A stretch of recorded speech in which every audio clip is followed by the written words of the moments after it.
मोहतरम सामीन, अस्सलामु अलैकुम वरहमतुल्लाहि वबरकातुहू।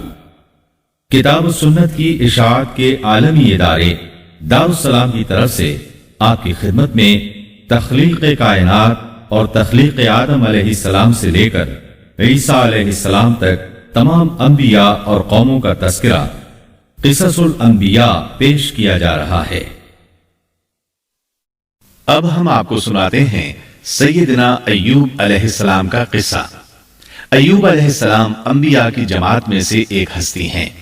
अल्लाह ताला ने सब्र के मामले में बतौर खास इनका तज़किरा फरमाया है, लोगों के लिए एक मिसाल और नमूना ठहराया है। आपका नसबनामा यूं है: अय्यूब बिन मौस बिन राज़ेह बिन ईस बिन इसहाक बिन इब्राहिम अलैहिस्सलाम। ये सैयदना इसहाक अलैहिस्सलाम की नस्ल में से हैं। इब्राहिम अलैहिस्सलाम के दो साहिबजादे थे, इस्माइल अलैहिस्सलाम और इसहाक अलैहिस्सलाम।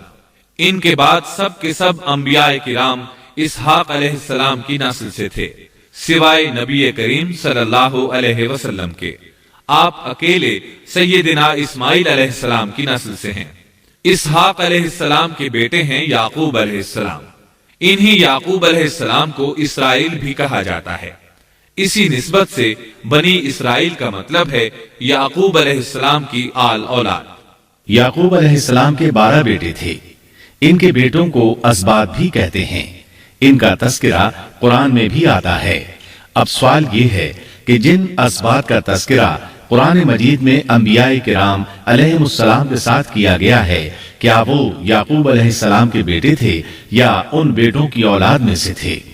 अक्सर उलमाए किराम ने ये इशारा दिया है कि असबात लफ्ज़ से जिन अंबियाए किराम अलैहिमुस्सलाम की तरफ इशारा किया गया है वो याकूब अलैहिस्सलाम के बेटे नहीं हैं, इसलिए कि उन्होंने तो यूसुफ अलैहिस्सलाम के कत्ल की कोशिश की थी, अपने वालिद से झूठ बोला था, ऐसे और भी गलत काम किए थे, तो इन हरकत के करने वाले अंबिया नहीं हो सकते। जबकि असबात से मुराद वो अंबियाए किराम होंगे जो इन बेटों की नस्ल से आए होंगे। बनी इसराइल के 12 कबीले थे और कबीले को सिब्त भी कहते हैं, इसलिए इन्हें असबात भी कहा जाता है, यानी बनी इसराइल इन कबीलों में तकसीम हो गए। इसी तरह सैयदना अय्यूब अलैहिस्सलाम सैयदना इसहाक अलैहिस्सलाम की औलाद में से हुए। सूरह अनाम आयत 84 में अल्लाह फरमाते हैं, وَمِن ذُرِّيَّتِهِ دَاوُودَ وَسُلَيْمَانَ وَأَيُّوبَ وَيُوسُفَ وَمُوسَى وَهَارُونَ। और उसकी औलाद में से दाऊद और सुलेमान और अय्यूब और यूसुफ और मूसा और हारून। तो ये सब के सब सैयदना इब्राहिम अलैहिस्सलाम की नस्ल से थे। अय्यूब अलैहिस्सलाम भी अल्लाह ताला के नबी और रसूल थे। सूरत उन-निसा आयत 163 में अल्लाह ताला फरमाते हैं, इन्ना औहैना इलैका कमा औहैना इला इब्राहीम व इस्माईल व इसहाक व याकूब वल-अस्बात व ईसा व अय्यूब व यूनुस व हारून व सुलैमान व आतैना दाऊद ज़बूरा।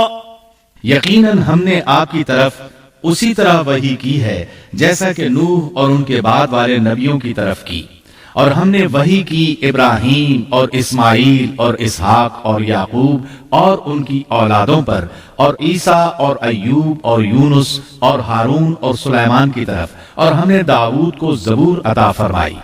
अल्लाह ताला ने इन सब अंबियाए किराम अलैहिमुस्सलाम की तरफ वही फरमाई, और अय्यूब अलैहिस्सलाम भी इन रसूलों में से एक हैं। अल्लाह ताला ने आपको आपकी कौम सूरान की तरफ मबूस फरमाया। ये कौम मुल्क शाम में रिहाइश पजीर थी।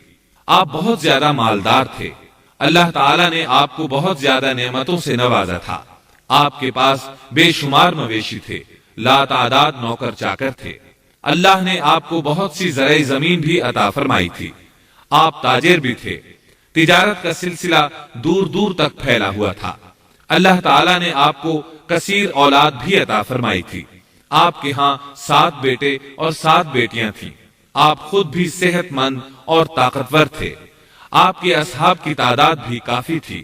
گویا اللہ تعالیٰ نے آپ کو گوناگون نعمتوں سے نوازا تھا۔ آپ روئے زمین پر نعمتوں سے مالا مال شخص تھے۔ اللہ تعالیٰ نے آپ کو آزمانا چاہا تاکہ بعد میں آنے والے لوگوں کے لیے آپ صبر کی مثال بن جائیں۔ آخر صبر کا مرحلہ شروع ہو گیا۔ آپ کا سب مال و متاع ہلاک ہو گیا، یہاں تک کہ آپ فقیر ہو گئے۔ آپ کی زندگی ہی میں آپ کی ساری اولاد اللہ کو پیاری ہو گئی۔ کسی کا ایک بیٹا بھی فوت ہو جائے تو وہ کتنا غمگین ہوتا ہے، متاثر ہوتا ہے۔ سیدنا یعقوب علیہ السلام پر غم کس طرح طاری ہوا، یہاں تک کہ آپ کی آنکھوں کی بینائی تک جاتی رہی۔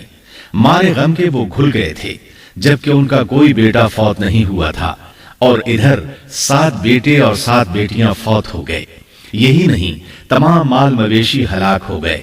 معاملہ اس پر بھی ختم نہیں ہوا، آپ شدید مرض میں مبتلا ہو گئے۔ بیماری اس قدر شدید تھی کہ آپ چلنے پھرنے سے معذور ہو گئے، اٹھنے کی سکت نہ رہ گئی، یہاں تک کہ آپ کا گوشت گرنے لگا۔ آپ کی آزمائش انتہا کو پہنچ گئی۔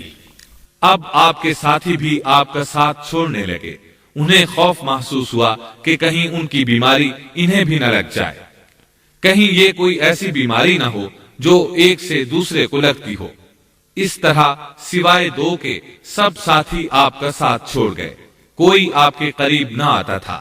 جو 2 ساتھی ساتھ چھوڑ کر نہیں گئے تھے وہ بھی ذرا دور کھڑے ہو کر بات کرتے تھے۔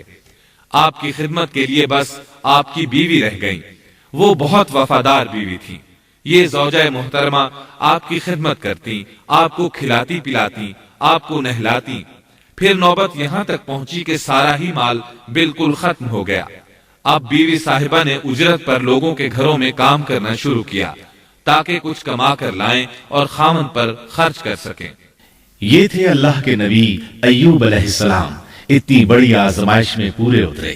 آزمائش بھی 1-2 ماہ نہیں، پورے 12 برس جاری رہی، اور ایک قول کے مطابق 18 برس جاری رہی۔ آپ اس دوران مجسمہ صبر بنے رہے۔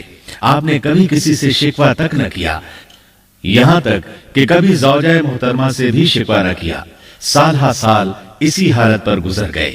ایک بار آپ کی بیوی نے عرض کرنے کی ذرا ہمت کی اور کہا، آپ اللہ کے رسول ہیں، اگر اللہ کے حضور دعا کریں تو وہ آپ کی بیماری کو ختم فرما دیں گے، آپ کی حالت کو بدل دیں گے۔ بیوی صاحبہ کے یہ کہنے کے باوجود آپ نے بیماری کے ختم ہونے کی دعا نہ کی، نہ یہ کہا یا اللہ مجھے رزق کی فراوانی عطا فرما۔ بس رضائے الہی پر راضی رہے، تقدیر الہی پر خوش رہے۔ آپ نے بیوی سے فرمایا، ذرا بتاؤ تو ہم کتنا عرصہ خوشحالی اور فراوانی میں رہے ہیں، کتنا عرصہ ہم ناز و نعمت میں رہے ہیں؟ انہوں نے جواب دیا، 80 سال۔ یہ سن کر آپ نے فرمایا، مجھے اللہ تعالیٰ سے دعا کرتے حیا آتی ہے، جتنا عرصہ خوشحالی میں رہا اتنا عرصہ بیماری اور تنگ دستی میں نہیں گزرا، اس لیے میں ابھی یہ دعا نہیں کروں گا کہ وہ مجھے شفا عطا کر دے یا میری اس حالت کو بدل دے، وافر رزق عطا کرے، جب تک مجھ پر 80 سال نہ گزر جائیں۔ جس طرح میں 80 سال ناز و نعمت کی بہاریں دیکھتا رہا، اسی طرح 80 سال تک میں اسی حالت پر صبر کا دامن تھامے رہوں گا، تندرستی کا سوال نہیں کروں